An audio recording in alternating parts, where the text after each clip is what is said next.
Good evening, ladies and gentlemen. I think we have a very interesting group tonight. I believe that this is the first time in a seminar session that all the guest questioners were in the field of psychology or psychiatry. So those fields will, of course, be the general territory we'll be in tonight. Let's begin with the first question. Mr. Branden, many people are reporting that as soon as they're a few pages into breaking free, they begin experiencing considerable psychic pain and distressing childhood memories. Can you throw some light on the psychological process by which this occurs? Well, I think the explanation is a very simple one. You will remember, as I explained in the opening of Breaking Free, all the material which gave rise to the book came almost accidentally during one of my group therapy sessions when certain questions that I asked provoked a great deal of repressed pain in a number of my clients. Now, in telling the story of how I came to ask the questions which brought out this repressed pain and these repressed memories, and then the subsequent showing to the reader of the various dramatized case history, so to speak, concerning what was the significance of those questions for various patients, what stories were behind those questions. What would happen for the reader is that his own memories, his own earlier experiences would be triggered off in exactly the same way that the questions triggered off the painful emotions and the painful memories for my clients. The reader, in effect, from a somewhat different angle, goes through and is intended to go through an experience very much like the experience shared by that first group of clients who reacted with shock and astonishment and a rush of repressed memories in response to the questions I asked them about their childhood experiences involving interaction with parents.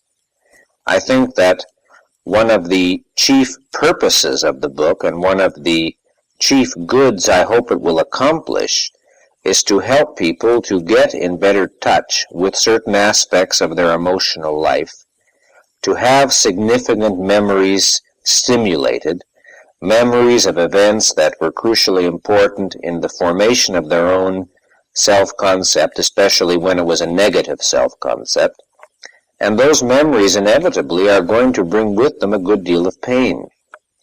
Very few people to whom I have spoken so far have been able to get through Breaking Free without crying, which I take as a compliment to the book and to the technique or method which the book presents to investigate repressed material, to bring up into conscious awareness repressed material. So really, the experience of the book is the reader duplicating to some extent exactly what went on in the actual therapeutic sessions with my clients.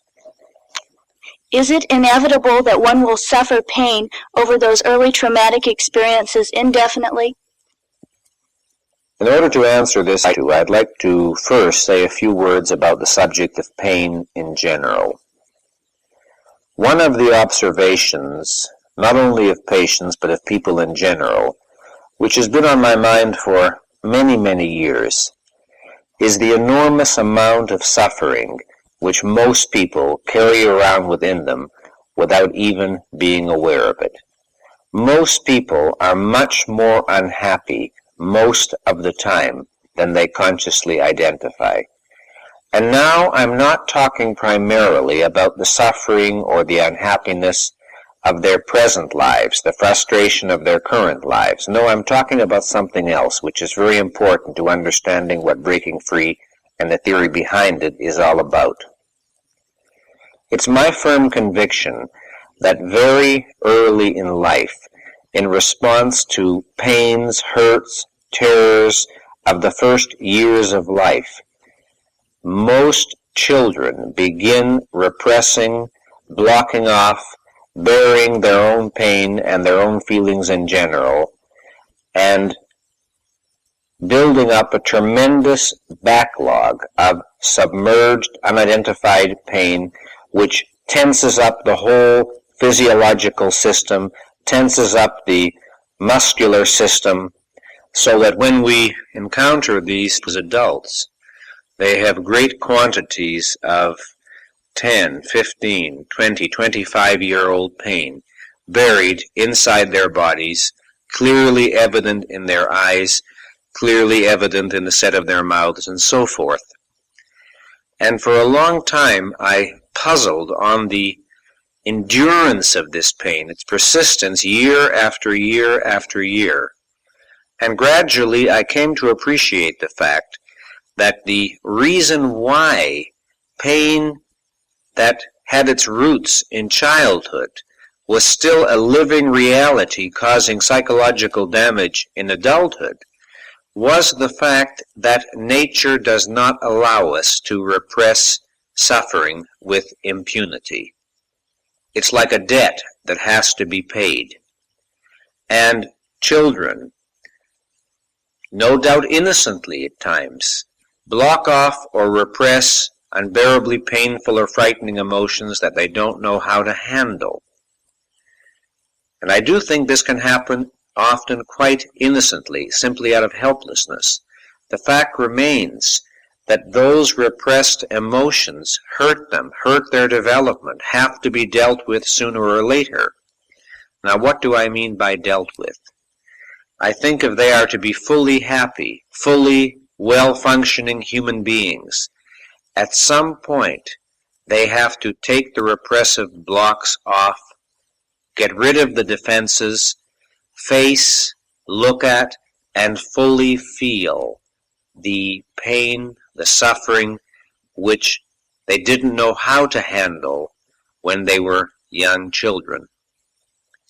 Now, one might think that it is enough merely to know that one was hurt, and that all that is important is to have the memory. But that, as a matter of therapeutic experience, has proven not to be the case. The pain literally has to be felt, has to be re-experienced. Then one analyzes it. One analyzes the implicit values, the implicit conclusions that were drawn from those painful experiences and which are still having a damaging effect.